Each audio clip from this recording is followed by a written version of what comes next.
feel like there's like a secret code to how native English speakers really talk? Yeah, like when they're just, hanging out. Exactly. You've done the grammar, maybe you can even write okay, but then you hear a casual chat and it's just different. Totally. It can feel like a whole other language sometimes. Well, that's what we're getting into today. We've got this really interesting lesson that focuses right on this real-life English. The kind of English you hear like in coffee shops or just quick chats with friends. Right. And our mission basically is to help decode that casual English so you can understand it better and, crucially, feel more confident actually using it. It's about bridging that gap, isn't it, between the textbook stuff and how people genuinely speak day to day. Exactly. We're pulling out the key ideas from this lesson to help make that happen for you. And it's worth thinking about why it feels so different. Real-life English is often about efficiency, about connection. Efficiency. How so? Well, think about a quick chat versus, say, a formal speech. In casual talk, we tend to shorten things, use familiar phrases. It's faster, easier. Right, less formal. This lesson really emphasizes that contrast, doesn't it? Between structured, maybe more careful language and the fluid shorthand we use when we're relaxed. Absolutely. It's like a different mode of operating. Okay, so let's make this concrete. The source gives some great examples, like ordering coffee. Yeah. The Yeah. formal way. I am going to get a coffee. Perfectly correct grammar. But who talks like that usually? It sounds a bit stiff, maybe? Right. Much more common is, I'm going to grab a coffee.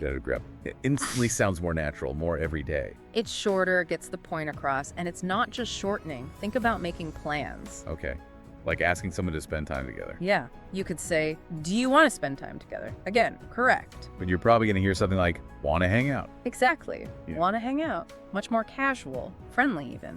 And these might seem like tiny changes, but they make a huge difference in how natural you sound. And it's interesting that shift to informality often signals something about the relationship too, like comfort, familiarity.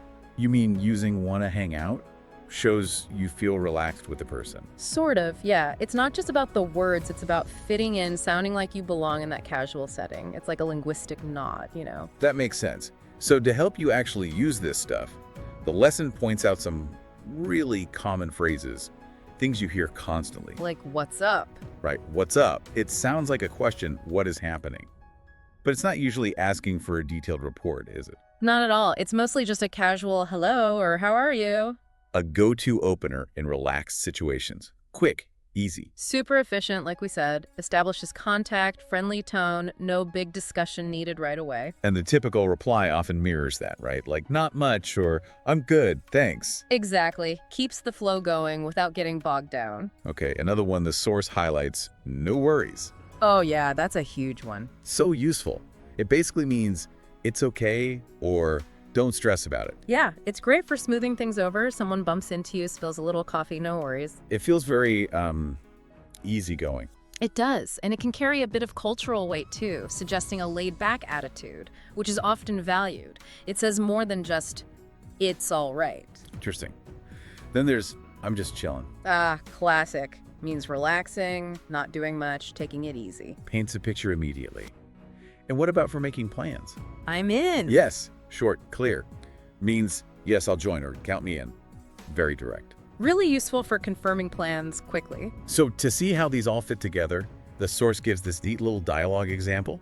Sarah and Mike planning for the weekend. Okay, how does it go? It kicks off with Sarah. Hey, Mike, what's up? Perfect. Straight in with that casual greeting we talked about. And Mike replies, not much, just chillin'.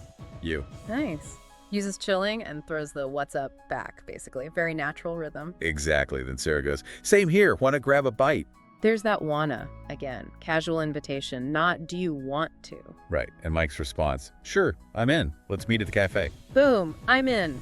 Effortless confirmation. The whole thing wraps up with Sarah saying, cool, see you there. Simple, friendly. And if you break that down, what makes it sound so real, it's those phrases, the contractions like wanna, the relaxed tone. Yeah, it's not about complex sentences. It's about connecting comfortably. Effective communication between people who, probably know each other fairly well. Which brings us nicely to the practical tips this lesson gives for sounding more like a native speaker. How you can actually practice this. Okay, what's the first one? Listen daily. Immerse yourself.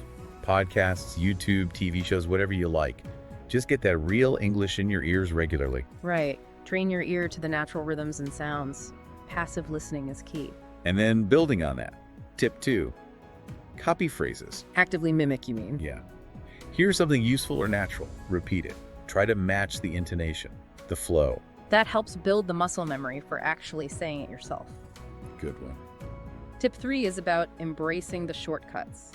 Use contractions. It's absolutely essential. It's don't, can't, gonna, wanna. It makes a massive difference. Instantly less formal, more conversational. It really does. Without them, you can sound quite robotic sometimes, even if your grammar is perfect. And the final tip, maybe the most important, practice daily. Consistency is key. Even just 10 minutes. Actively try using these phrases, these contractions. Talk to yourself, find a language partner, whatever works. It's like exercising a muscle.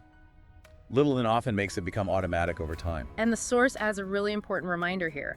Don't worry too much about mistakes. Oh, for sure. They're going to happen. It's part of learning. Fluency isn't about perfection, right? It's about being understood, communicating effectively. And that just takes time and practice. You learn from the stumbles. And actually, these tips all work together, don't they? How do you mean? Well, the more you listen, the more phrases you notice. The more you notice, the more you can copy. The more you practice using them with contractions, the more natural you sound. It's a cycle. A positive feedback loop for sounding more natural. I like that. Exactly. It's about integrating all these elements. Okay, so let's quickly recap. We've talked about what real-life English actually is, that informal, everyday language. The language of connection and efficiency. We pulled out some super common phrases. What's up? No worries, I'm just chilling. I'm in. And saw how they work in a typical quick conversation. And we covered those 4 key tips. Listen daily, copy phrases, use contractions, and practice every day. Actionable steps you can take. Right. And the big takeaway for you, listening, is that getting comfortable with this side of English can really boost your confidence. It helps you move past just understanding the rules to actually connecting with people naturally. It tackles that common frustration, understanding the news but getting lost in a casual chat. Using these phrases and techniques helps bridge that divide. You start to feel more like an insider. Exactly.